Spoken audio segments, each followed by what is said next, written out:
GS Prelims Paper 1. Nature of questions incorporate a very defined hidden pattern.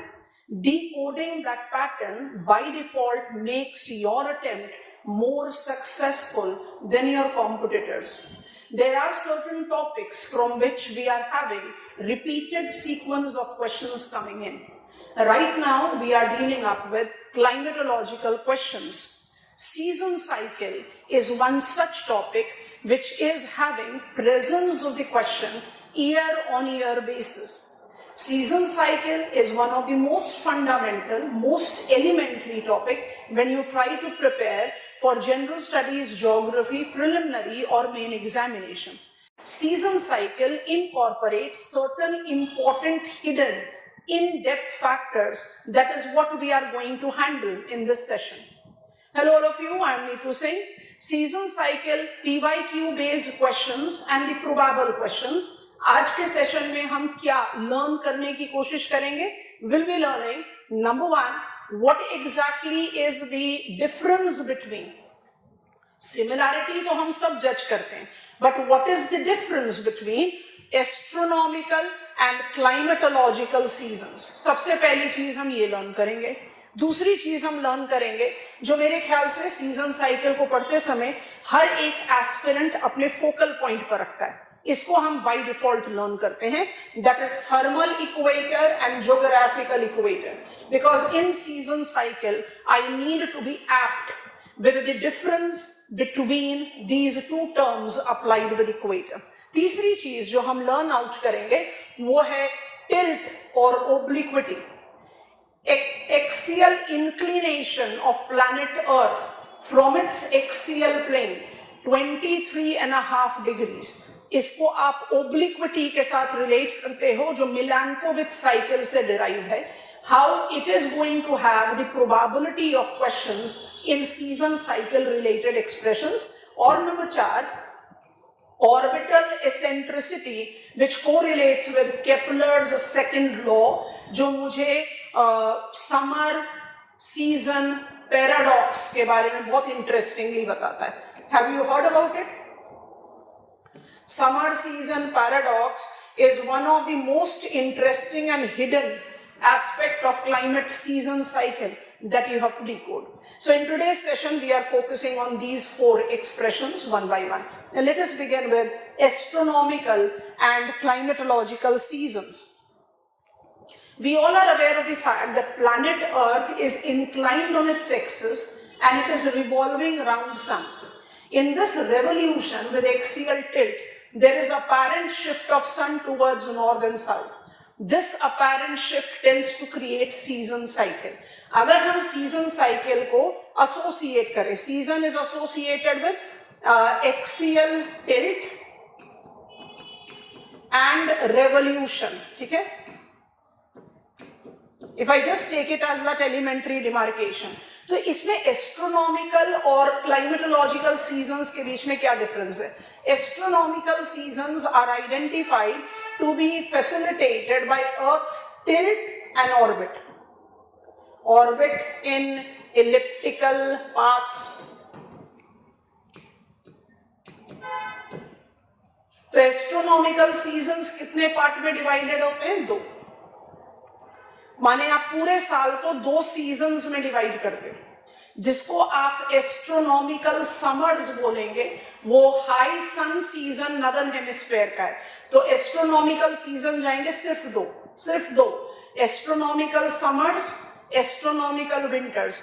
जब आप astronomical summers की बात करते हो, you are taking it up for the northern hemisphere for sure. तो equinox to equinox वाला हिसाब चलेगा. And winters, I have got only 2 seasons, तो 6 महीने का ईच. तो कैसे डिमार्केट करोगे? Summer, astronomical summer, it will be from 21st March to 23rd September. दूसरी तरह से पढ़ो, astronomical summers will be from spring equinox to autumn equinox. So it is always from equinox to equinox. I think this makes sense. ठीक है? Compared to it, when I talk about climatological seasons, I talk about 4 seasons. I don't just talk about summers and winters, I talk about autumn and spring also. तो यहाँ पर आप अपने साल को 6-6 महीने में ना डिवाइड करके 3-3 महीने में डिवाइड करो, and that 3-3 महीने का divide gives you the demarcation. 4 season, कौन कौन सा season? It will be spring, it will be summers, it will be autumn, and it will be winters. Defined by temperature cycle. Climatological seasons are defined by temperature cycle. Astronomical season is defined by Earth's tilt and orbit. Astronomical seasons are further divided as climatological season. अगर हम इसको Indian context में डालें तो हम क्या कहते हैं? IMD divides Indian year into 4 seasons. तो कौन से सीजन हुए? Climatological seasons. I hope it is making sense. Therein we talk about 15 दिसंबर से 15 मार्च हो गया ड्राई विंटर्स, 15 मार्च से 15 जून हो गया ड्राई समर्स, 15 जून से 15 सितंबर हो गया एडवांसिंग मॉनसून, एंड 15 सितंबर से 15 दिसंबर हो गया retreating monsoon. Retreating monsoon ultimately आपको क्या दे रहा है? It is the season where you are transiting from summers to winter, that is autumn.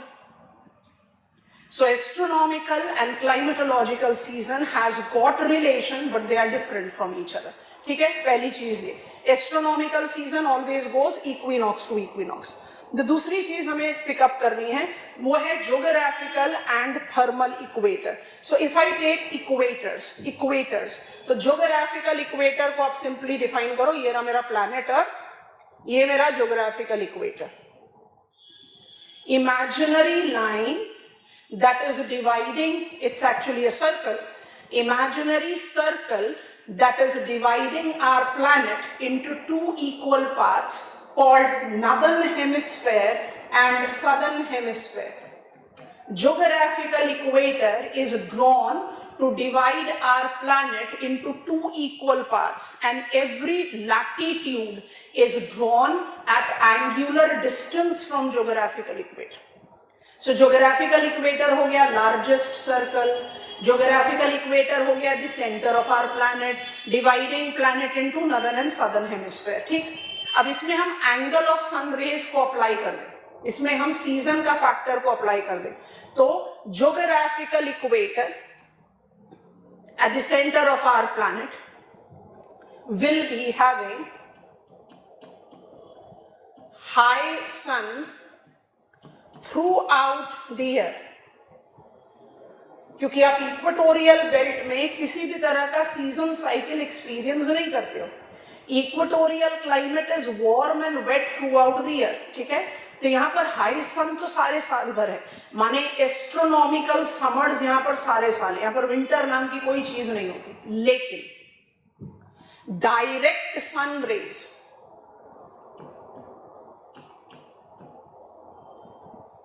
falls only during equinoxes.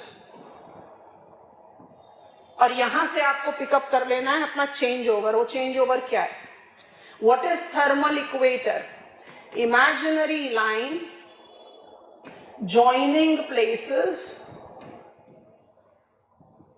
that receives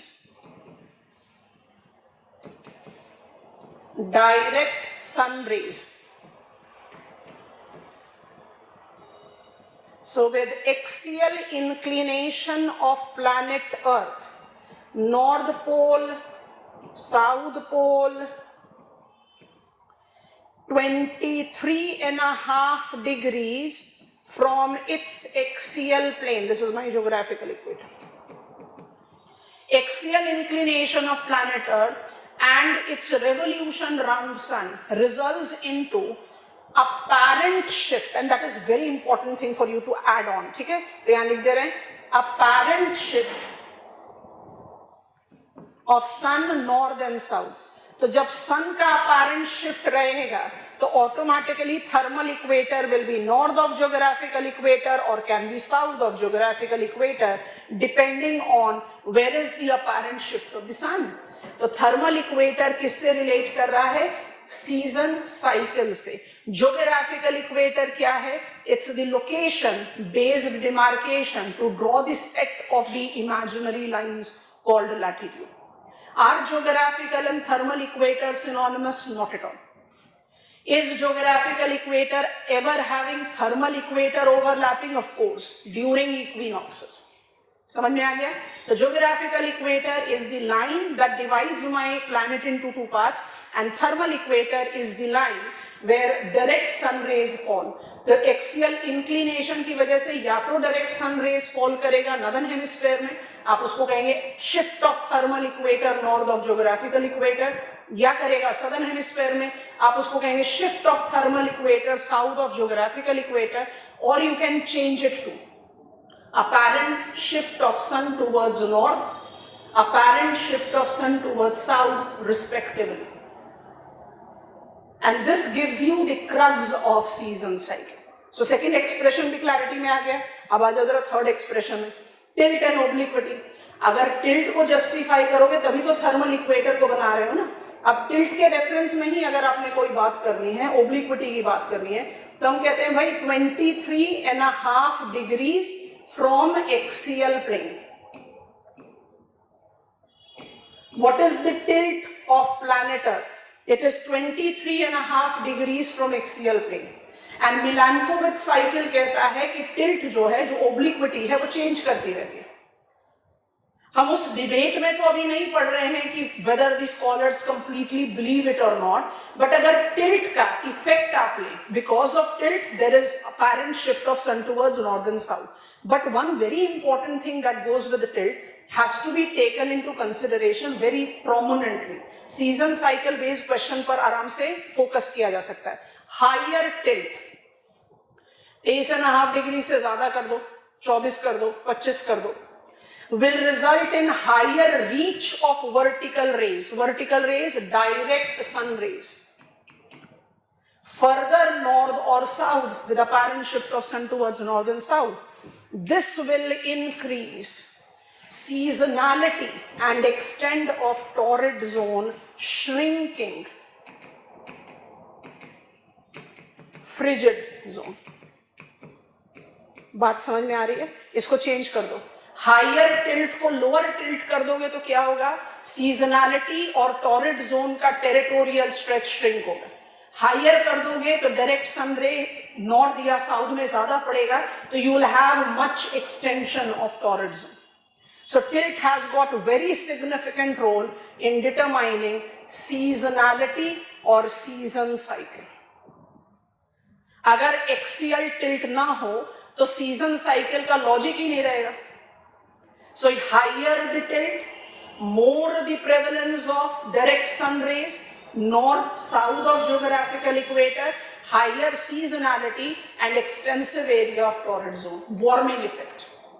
This is also done. Add on one more thing, orbital eccentricity. Orbital eccentricity justifies that planet Earth has got elliptical path of orbit.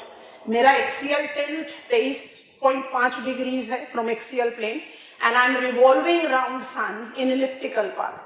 ये जो elliptical path है that tends to generate perihelion and ephelion position.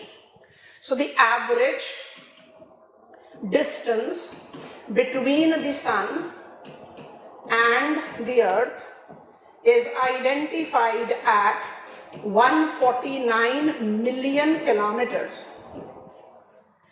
Perihelion, perihelion, which is experienced in early January because of the elliptical path, आपका distance some 147 million kilometers हो जाता है, 2 million kilometer कम. Ephelion, epi, away, far away.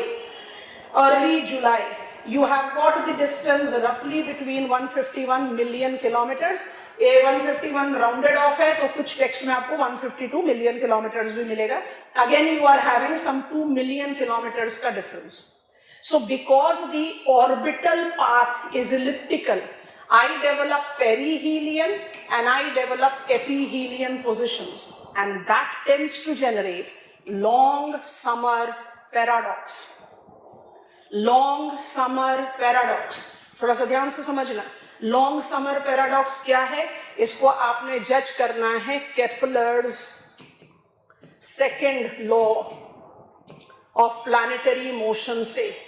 जब planet सन के पास होता है उसकी spinning velocity बढ़ती है, जब प्लैनेट सन से दूर चला जाता है उसकी स्पिनिंग वेलोसिटी कम हो जाती है। ध्यान से सुनना, बहुत इंपॉर्टेंट है। So when I take reference of this long summer paradox, आपको ये चीज हमेशा याद रखनी है, एस्ट्रोनॉमिकल सीजन, थोड़ा ध्यान से, एस्ट्रोनॉमिकल सीजन को जज करते हैं। तो नॉर्दर्न हेमिस्फेयर में समर्स एक्सपीरियंस कब किया जाता है? मार्च से लेकर सितंबर तक। नॉर्दर्न हेमिस्फेयर का समर जो है वो कब है? मार्च से सितंबर तक है ना, मार्च से सितंबर। You are taking it up to the reference of the demarcation. You are picking it up to the reference of distance factor. तो अब यहाँ से देखो, जब आप नॉर्दर्न हेमिस्फेयर का समर्स देख रहे हो मार्च से सितंबर, तो यहाँ पर आपका एपीहीलियन पोजीशन फिट इन करेगा। एपीहीलियन पोजीशन कम्स इन अर्ली जुलाई। जब प्लैनेट अर्थ सन से फारदेस्ट है, फारदेस्ट होने की वजह से उसका स्पिनिंग वेलोसिटी कम होगा। वेलोसिटी कम होने की वजह से it will experience, northern hemisphere will experience longer duration of summers compared to southern hemisphere। बहुत इंपॉर्टेंट है, लॉन्ग समर पैराडॉक्स कम से कम 7 days,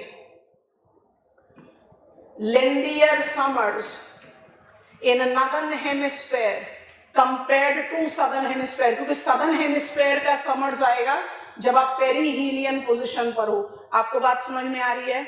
this is called long summer paradox. और इसको एक्सप्लेन करने के लिए बहुत इंपॉर्टेंट रेफरेंस में हमने ये डिमार्केशन दे दिया है। सेकेंड को आप रिलेट करते हो velocity of planetary movement. German astronomer है, 17th सेंचुरी है। आप सेलेस्टियल स्टडीज भी लेते हैं अपने जनरल स्टडीज में, that is important. Shape of the orbit हमने बता दिया, elliptical is more likely, circular is less likely, and distance and time by default. Outer planets will take lengthier time to complete its orbit around sun. I am repeating, what is long summer paradox? It correlates with Kepler's second law of planetary motion that identifies when the planets are near the sun, its movement velocity increases. तो northern hemisphere का जब summers है तब आप elliptical orbit में क्या experience कर रहे हो? You are experiencing एपीहीलियन पोजिशन, तो ऑटोमेटिकली आपकी वेलोसिटी ऑफ मूवमेंट जो है वो कम होगी। So this is the point. And finally lag of seasons. कभी सोचकर देखा है आप आईएमडी के हिसाब से कहते हो, अभी थोड़ी देर पहले आपको बताया, आईएमडी के हिसाब से कहते हो कि 15 मार्च से लेकर 15 जून तक आपके पास समर्स है, ठीक है, ड्राई समर्स बोलते हैं। उसके बाद 15 जून से लेकर 15 सितंबर तक आप कहते हो हमारा मॉनसूनल सीजन है, क्योंकि land mass is having high temperature, low pressure, तो मॉइस्चर लेडन विंड हम अट्रैक्ट करते हैं। अब सवाल ये होता है कि भाई आप मंथ ऑफ जून से, June 21 June summer solstice, apparent shift of sun towards south शुरू कर देते हो। तो जब apparent shift of sun towards south शुरू हो गया तो किस तरह से हम हाई सन सीजन मेंटेन कर पा रहे हैं नॉर्दर्न हेमिस्फीयर में? That is what is lag of season. It's very important, cautious. June 21st is maximum insolation time. Apparent position of sun in a northern hemisphere लगभग नियर ट्रॉपिक ऑफ कैंसर, ये maximum insolation का time है। हम इसको summer solstice बोलते हैं। We all are aware of the fact. आगे, the net heat budget however remains positive throughout July and August. Input remains more than output. यही है lag of season effect. Maximum insolation 21 जून को है, लेकिन input अगस्त सितंबर तक more than सितंबर में अगर आप नोटिस करोगे अपनी अब खुद की एक्सपीरियंस, तो late night and early morning में टेम्परेचर थोड़ा सा विंटर वाली फील देना शुरू कर देता है. इसलिए maximum July August I have got input remaining more than output. And very important, only when outgoing terrestrial radiation exceeds declining insolation the temperature starts dropping. तो टेम्परेचर का ड्रॉप मुझे जून 15 पर नहीं मिलता, मुझे सितंबर 15 पर मिलना शुरू होता है. This is called lag of the season. Season cycle की ये एलिमेंट्री चीजें अगर आपने अपने रिवीजन में डाल ली तो आपका जो रिपीटेड नेचर ऑफ क्वेश्चन है, it will not go out of your hand. Repeat and hit. Getting on to some MCQs now. Let us take some MCQs which is likely to help us revise the pointers that I have talked about. So the first question that I have framed, consider the following statement regarding summer solstice. Summer solstice. Number one statement, the sun rays are perpendicular to Tropic of Cancer, 23.5 degrees north. Correct. The southern hemisphere experiences its shortest days and longest nights. Correct. Region beyond Arctic Circle experiences 24 घंटे का day night, the midnight sun. जीसी लियोन के session में बहुत details में आपको समझाया था. Correct. The Earth is at its perihelion position, closest to the sun. ऐसा कोड नहीं मिलेगा आपको यूपीएससी में. During this period. आप समर सोलिस्टिस की बात कर रहे हो. समर सोलिस्टिस मतलब नदर्न हेमिस्फेयर में हाई सन सीजन. नदर्न हेमिस्फेयर में हाई सन सीजन के साथ आप पेरीहीलियन को एसोसिएट करते हो? नहीं, आप एपीहीलियन को एसोसिएट करते हो. Early July. Getting it? तो मेरा आंसर होगा 1, 2 and 3 ओनली. चौथा स्टेटमेंट गलत. मतलब बहुत आसान से चीज को भी हम कॉम्प्लिकेटेड बना लेते हैं क्योंकि हम एलिमेंट्री टर्म्स को पिकअप नहीं करें. दूसरे क्वेश्चन को देखते हैं. Earth's orbital parameter, it's the Kepler's planetary motion, जिस पर बेस्ड हमने क्वेश्चन बनाया. देखें जरा क्वेश्चन को. Consider the following statement regarding earth's orbital parameters and their effect on seasonal cycle. Earth moves faster in its orbit during northern hemispheric winters than during northern hemispheric summers. Northern hemispheric winters में Earth fast move करेगा अपने orbit में. Reason क्या है? It is northern hemispheric winters will be related to what? Perihelion. तो fast move करेगा, Kepler's second law. ठीक है, तो ये correct हो गया. The astronomical summers in northern hemisphere is equinox to equinox, approximately 7 days longer than astronomical summers in southern hemisphere. आपको बता दिया ना, summer paradox. 7 दिन का डिफरेंस क्यों? क्योंकि नदर्न हेमिस्फेयर में जब समर्स है तो आप एपीहीलियन में, सदर्न हेमिस्फेयर में जब समर्स है तो आप पेरीहीलियन में है. तो स्टेटमेंट करेक्ट हो गया. तीसरा, if the earth's axial tilt increased from 23.5 degrees to 24.5 degrees, the tropics would expand towards the pole and Arctic circle will shift towards equator. ऐसा क्यों? ऐसा इसलिए कि you will have the reference of what? Bigger, higher the tilt, more direct sun rays in north or south of geographical equator. Tilt, obliquity. Perihelion, ephelion, astronomical summers. Northern hemisphere का astronomical summers हमेशा 7 दिन लेंदियर होगा southern hemisphere के summers से. चलिए आगे देखते हैं statement based questions which I always say are trickier. Difficult is a very relative term but trickier definitely. Statement 1. During autumn equinox, I ideally will not get the days. UPSC में इतने आसानी से questions नहीं frame होते पर कई बार मिल भी जाते हैं. तो autumn equinox, the length of the day and night is approximately equal along all latitudes of the earth. Equinoxes derives itself from equal nights. तो इक्विनॉक्स का मतलब ये है कि ज्योग्राफिकल और थर्मल इक्वेटर ओवरलैप कर रहे हैं. तो दिस स्टेटमेंट इज करेक्ट. दूसरा, on the day of equinox the earth's axis tilt is tilted neither towards nor away from sun, and the circle of illumination passes through both north and south pole. Correct. Explain भी तो कर दे रहा है. हम जैसे कहें कि अगर इक्विनॉक्स में थर्मल और ज्योग्राफिकल इक्वेटर को आप ओवरलैप कर दे रहे हो तो उसका मतलब क्या है? सर्कल ऑफ इल्यूमिनेशन नॉर्थ और साउथ पोल से क्रॉस करेगा. तो सारे वर्ल्ड में चाहे वो स्प्रिंग इक्विनॉक्स हो चाहे वो ऑटम इक्विनॉक्स हो, you will have equal day and night. ठीक है, दिस इज ऑल्सो डन.